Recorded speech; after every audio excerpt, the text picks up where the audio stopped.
Hello and welcome to Against the Law, the myth-busting ancient history podcast.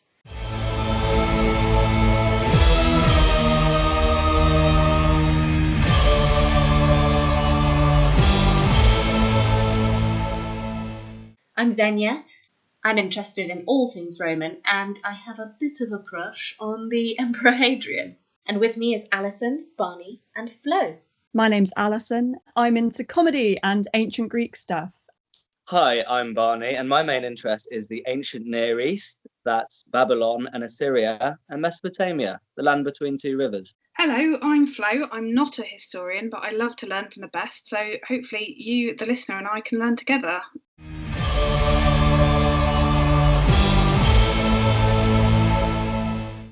So, what's in the news? Bats have had a dreadful time in PR this year, haven't they? Bats have had a really bad time in PR. In fact, this is probably Batman is particularly upset, I've heard. But I saw this pointed out that, Batman is an extremely wealthy man. Batman's throwing all these crims in prison when he could be opening up like therapy and rehab centres. I don't like that. He needs to think about how he's using his money. I'll tell you who has been using her money for good rather than evil. Who's that? Dolly Parton. Oh, what a legend. Did you hear the joke from her press team that the Moderna vaccine that she's part funded is quite effective? It's 9 to 5% effective. Oh yes. It sounds like we've established that what's in the news is this big pandemic, right? Yeah, definitely. Absolutely. And is this the first pandemic in history? Wasn't the Spanish flu, I want to say, 100 years prior to the outbreak of coronavirus? And people were facing much of the same issues, so lockdown and people refusing to wear masks. And there's contemporary comics at the time of people refusing to wear masks in public. How did people used to deal with pandemics? Because you couldn't have a vaccine in ancient Greece or in Roman times. You didn't. I presume there wasn't a method of vaccinating people. True. Vaccinations very much came up a little bit later. I actually don't know when, so that's a question I'd like to kind of turn back to the group. I think it was a smallpox thing. I think that a dairy made with smallpox or cowpox was given a very small dose of something because it was quite common to catch cowpox, I think, if you were working in farms. So it was noticed that these dairy maids weren't catching smallpox because they'd already had cowpox, which was the lesser of the two or something. Am I right? Is that a vague memory of something that I've remembered? Yeah, my parents once took me to Edward Jenner's house. He's the guy who came up with or noticed this immunity in farm maids who were milking the cows. And then I don't know how he convinced people, but he managed to convince people to get injected with cowpox. And then they were immune to smallpox. So that was in 1796. Yeah, wow. That's earlier than you'd think. Sorry, can we confirm Edward Jenner any relation to the Jenners of modern day royalty or no? My interest is genealogy, Alison, so I'll look into that. Thanks, Flo. Appreciate it. No problem. But there's also Lady Mary Wortley Montagu. She was the wife of the ambassador to the Ottoman Empire, actually at around the same time, just a little bit earlier than Edward Jenner. And the Ottomans had already found out about the smallpox vaccine, and they were trying to get everyone vaccinated. So she tried to bring that back to the UK. She got her own children vaccinated, and she kind of demonstrated this to the royal court. But they were like, how dare you? Don't infect children deliberately. So yeah, that didn't go down very well when she tried to introduce it. I think I probably would be a little bit tentative going forward. Yeah, I wouldn't be. I would have to have. It's got to be one of those trials where you get like 5,000 quid and a sleep-in stage. You know what I mean? I wouldn't readily sign up for that sort of thing. But most procedures that we think of as being absolutely insane to think about. You know, they've got to start somewhere. People operated on themselves for things.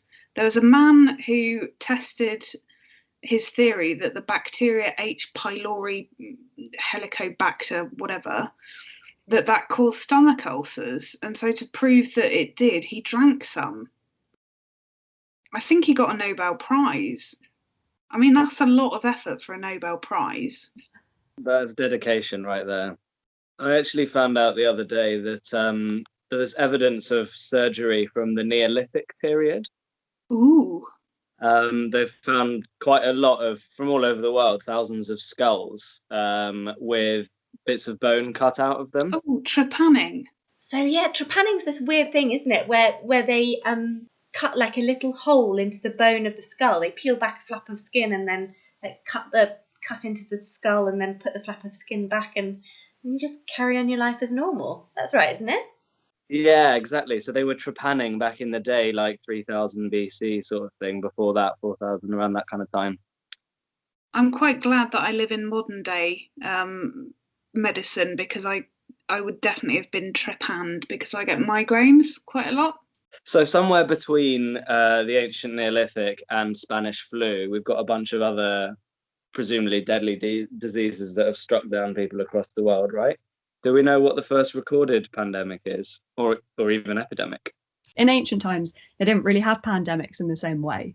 And if we look at the etymology of the word pandemic, we have pan, which means all, and demos, which means people. So it's kind of affecting everybody. It's everywhere. But the word epidemic, epi means like upon, and demos again means people. So it's a bit more specific. Pandemics are kind of a modern phenomenon where a kind of epidemic can go global via things like planes, ships, etc. So epidemic is like all of London has diarrhea, and pandemic is like the whole world has diarrhea. Exactly. Okay, thank you for putting that into frame of reference. I understand. So you might find that an epidemic could potentially be transferred from place to place, but then it would just be an epidemic in that other place as well. You don't really have the globalized scale of a pandemic. Biblical plagues, those were more to do with God's wrath, wasn't it? And was that common across ancient history to consider a plague or a pandemic as a response from God for bad behaviour, or to teach people a lesson? So this is absolutely the case. You're right. In ancient Greek times, there was some kind of skepticism about the gods by the time we get to kind of classical Greece in the 5th century. But in the kind of more ancient epic literature, so Homer, for example, the first book of the Iliad literally begins with the Greek general Agamemnon manages to offend the god Apollo, who then naturally, as he is the god of health, decides to send a horrible plague to punish all of the Greek army for his transgressions. And I suppose, I don't know if there was germ theory that existed in ancient history. Were people aware of how germs spread at all? Because now we define medicine and disease by, oh, this disease is aerosolized, so we get it by breathing in what you breathe out. But was there any kind of germ theory, or was it just you've been selected as a bad un by Apollo, therefore you're suffering? Wasn't germ theory preceded by miasma theory, which I think has its roots in the ancient world, in ancient Greece? So miasma was the idea of kind of pollution from something bad that could happen kind of in your general area. So it might be someone being sick, but it could also be someone who's committed a murder or someone who's died in the household. You'd suffer from this thing called miasma, which means pollution, which would essentially mean that you weren't allowed to go into places of worship and kind of be near the gods for a specific amount of for a specific period of time, until you had kind of been seen to have healed from that miasma. Were there any, because we hear of great philosophers or great teachers or orators, but we don't hear too much about great physicians. Are there any great physicians that you guys can think of? In ancient Greece, there was Hippocrates, wasn't there? And doctors today still take the Hippocratic Oath, don't they? Oh, that's right. So I think I'm not quite sure what theories he had. I think he had the 4 humours theory, that everything was responsible for imbalances of humours. And that's black bile, yellow bile, I think too much blood. And too much pus or something? Yeah, that's it. Yeah. Or phlegm. Phlegm, maybe it was. That's it. So yeah, it was imbalances cause the illness, and then you have to like reduce one or other of these substances in your body. So that's where bleeding comes from. If you're too hot-tempered, you've got too much blood, so you better bleed. Yeah. Yeah. Oh, that's really interesting. But in the Roman times, there was also a guy called Galen. He was the court physician to the emperor during the Antonine Plague in like 165. It was pretty much for the entire reign of Marcus Aurelius. There was this huge plague all over the Roman Empire. And Galen actually started doing some dissection so that he could try and work out how the body worked a bit better. He had some good ideas, but he didn't get everything quite right. I suppose based on your experience, it's difficult, isn't it, to work out cause and effect? Because I remember reading that a philosopher thought that plants ate soil because he noticed that soil levels in plant pots went down, but it's of course just getting compacted because of adding water to it. But he thought that plants ate soil. So you're just observing things and basing that on your observations. I suppose Galen was in a similar boat. Yeah, exactly. They were very much this kind of philosophical attitude to medicine of like, let's observe and draw conclusions from that. It wasn't so much that kind of scientific idea of let's do an experiment and try and disprove our theory. I just wanted to throw in a fun fact about Hippocrates, actually, because the way in which he decided was sensible to kind of treat people for different diseases was quite based on what they ate. So he was really into diets. So he was actually kind of like the first dietitian or kind of Dr. Gillian McKeith type figure. Do we think that we'd be better or worse off with Hippocrates and Galen flanking Boris Johnson? I do love the idea of two like betogaed people. Do you think you'd get Boris into a toga?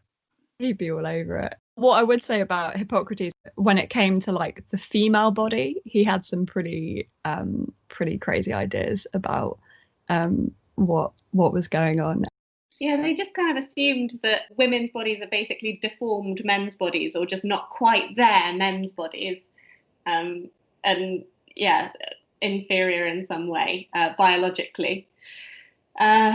Yeah, and as you say, Alison, I think it just came from not enough actual observation of it, which I guess partly is, the norms of ancient society are responsible for that. This kind of lack of access to women's bodies for observation or for experiments. But I mean, the fact that continues in medical research today is at this point inexcusable. Yeah, it's nice to see some of the theories actually getting a bit reclaimed. Like Hippocrates had this theory that women were kind of too wet.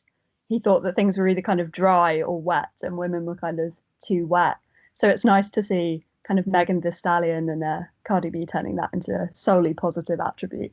I was just thinking about Trump's cure with coronavirus, if I can name it, about consuming bleach and possibly passing light through the body. It reminds me a little bit of, I'm going to pronounce this wrong, but Heraclitus, who was a Greek philosopher who he had dropsy, which is like an edema. It's a swelling. Dropsy was, I think, as a term was used. I mean, it's in my family tree in the Victorian times as a cause of death, but it's like a swelling of water. I think it's a lymphedema or something. And he reasoned that if you're full of water, how do you get rid of water? Well, you evaporate it with heat. So some stories say that he climbed into a pile of manure and died because manure is hot, so he thought it would dry himself out, but actually it just killed him with the fumes that came off it. So I think that sort of reminds me odd cures for things that seem reasonable, but in fact, like bleach does kill germs, it will also kill you. I feel like quite a lot of early philosophers tend to have like quite iconic deaths. Like I always think about, there's one called Chrysippus, who's an ancient Greek philosopher, who died by getting his donkey drunk, trying to feed it figs, and finding it so funny that he laughed himself to death. That is funny. What a way to go. I also have heard a story about an ancient Greek playwright who I don't know the name of, who was killed when a bird of prey dropped a tortoise on his head, because birds of prey tend to drop hard-shelled animals on rocks to try and break the shell to get into the yummy, gooey goodness inside. And they mistook his bald head for a rock, and I don't know if I've made that up or if that is true. Yeah, it's a true story. I think we don't have any kind of specific proof, but yeah, the ancient tragedian, kind of the first of the big three, Aeschylus, was said to have died by having, like a tortoise or a turtle dropped on his head by a bird. I don't want to sound, rude, but if I was watching that, I'd probably die laughing. So it would be like just a terrible scene of double tragedy.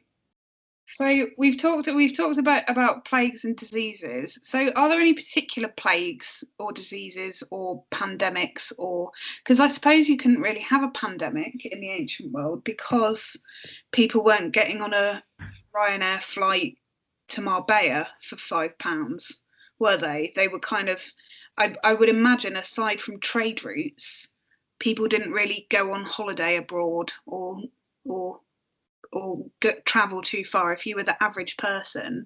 But I suppose armies probably brought disease, and I imagine that tradesmen brought disease as well. The kind of big Athenian epidemic that happened was 2 years into the Peloponnesian War, which was this war in Greece between Athens and Sparta. And this plague afflicted Athens. It killed about 75 to 100,000 people, which doesn't sound kind of loads compared to kind of today's statistics. But at the time, that was about a quarter of the population. So it's a lot of people dying of plague. It actually also killed the Greek sort of general and leading politician at the time, Pericles. So it's kind of the equivalent of a prime minister or a president of a country dying of plague. But this was, in the middle of a war, and the Spartans were planning an invasion of Athens, which they actually abandoned out of fear of coming into contact with all of these infected people in Athens. The plague was so bad that they just decided to pack up and go home and do the war another day, basically. I don't know if you guys have heard of the Hittites. They were a people, a kingdom in Anatolia in the middle of the second millennium BC. The Hittites were pretty big kings in that area, and they were sort of rivals to Babylon and Egypt. But at one point, they took advantage of the turmoil after Tutankhamun's dad, who was this king called Akhenaten. And they invaded some Egyptian lands in the Middle East, in the Near East, sorry. And they took all these Egyptian prisoners. And unfortunately, the Egyptian prisoners all had plague. So it killed their king and essentially contributed to the decline of the Hittite dynasty. Barney, can we just clear this one up? What is the difference between the Middle East and the Near East? I think that the Middle East is a more modern term, whereas the Near East kind of refers to the area which was so important for ancient history, which also includes the Eastern Mediterranean, most of the Levant, and it can be over to Iran, which you wouldn't really call Near East. I was quite interested by the fact that taking prisoners meant that they caught plague and it killed their king, because there's quite a few instances in history of people who might have a herd immunity existing, and then they go and encounter another set of peoples and just kill them with disease. I believe that's exactly what happened with settlers and tradespeople coming from Europe to America, and it wiped out a lot of Native Americans. So how did people sort of respond to pandemics? Because at the moment, our response to a pandemic is we've gone into lockdown, we've worn face masks, we've set up different shopping rules, and social distancing and having bubbles. How did people used to respond to pandemics? I know that in the case of this Hittite plague that I just mentioned, the king who was killed had a great name, Shuppiluliuma. Nice. Shuppiluliuma died, and 20 years later, his second son actually, his other son died by the plague as well.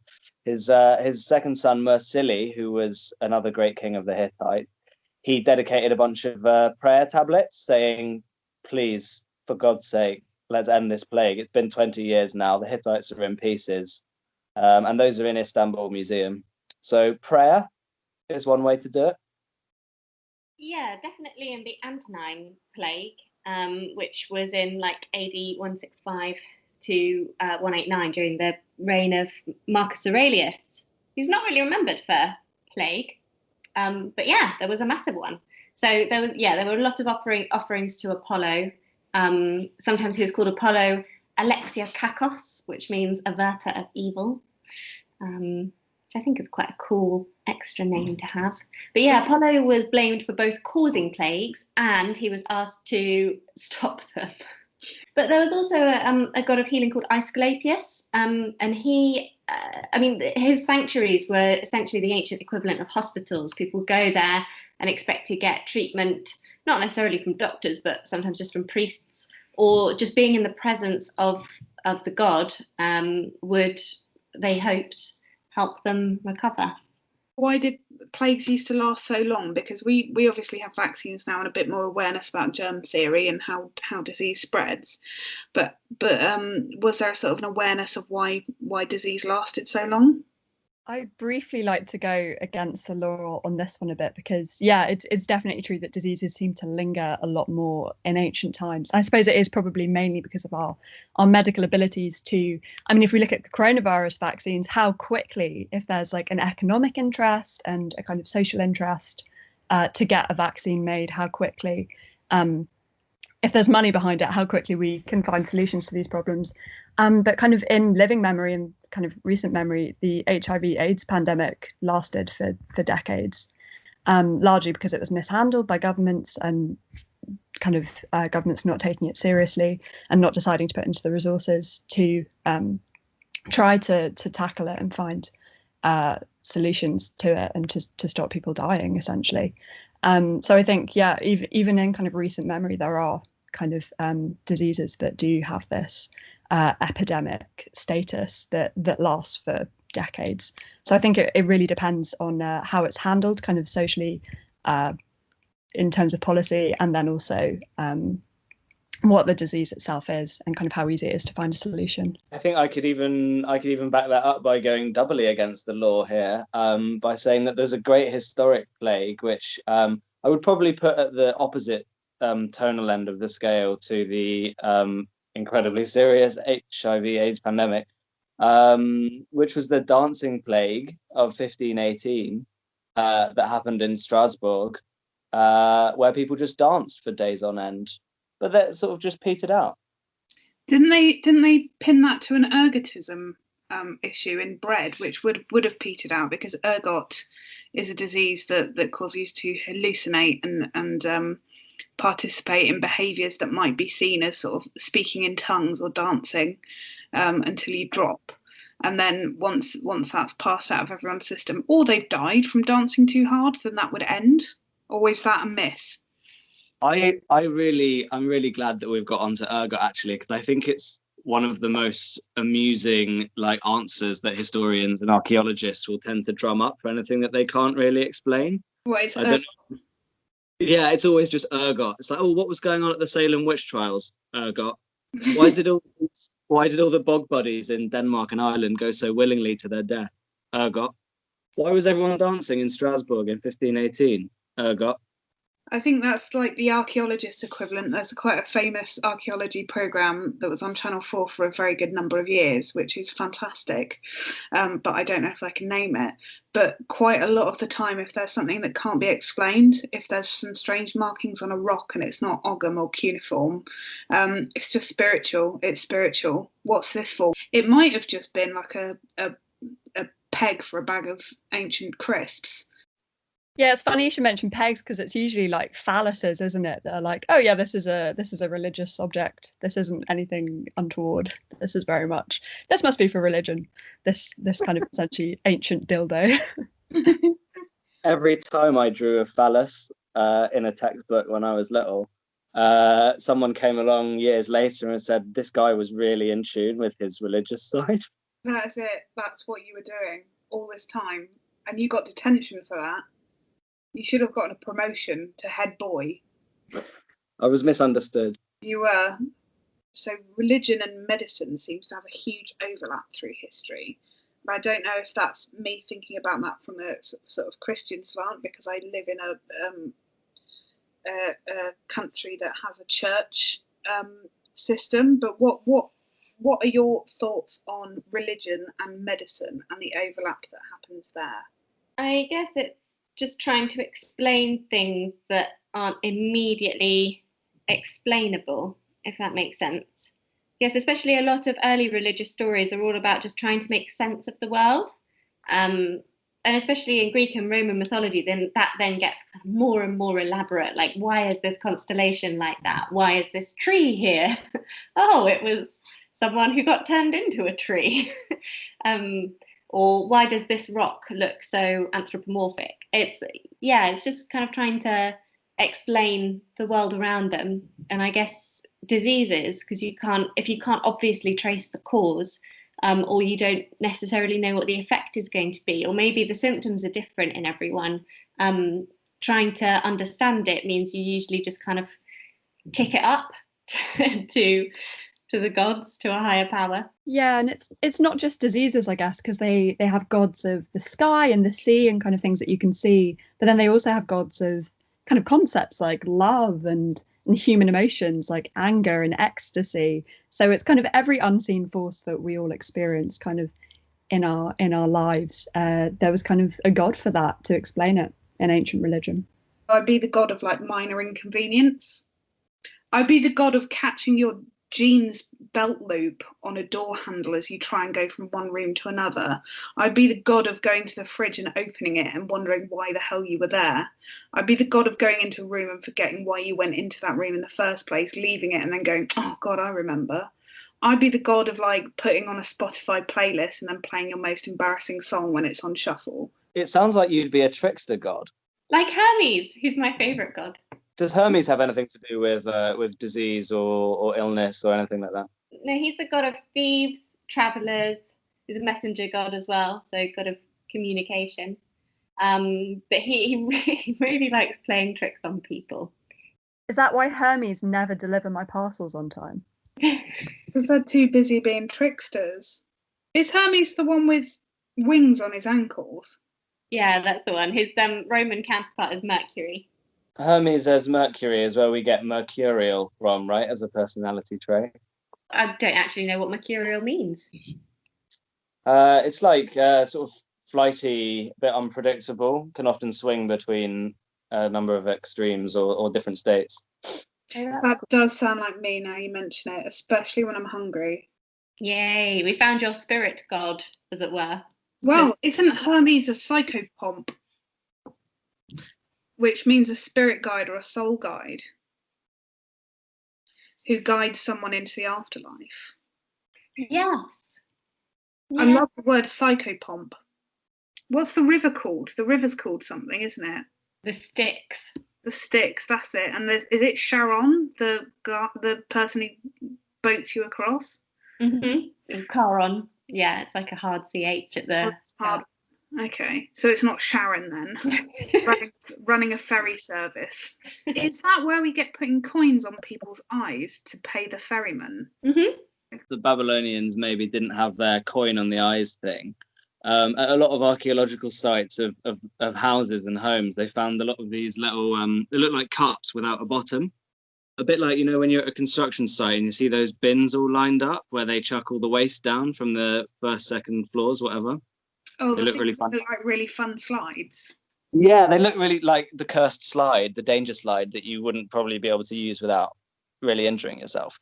Yeah. So if you imagine lots of little clay pots arranged like that, they believe they had to bury the dead within the house because outside of the house was vulnerable to like depredations by scavengers and ghosts and stuff like that, and that if you weren't buried in the house, you'd be wandering the sort of the steppe basically forever, wandering in the wilds.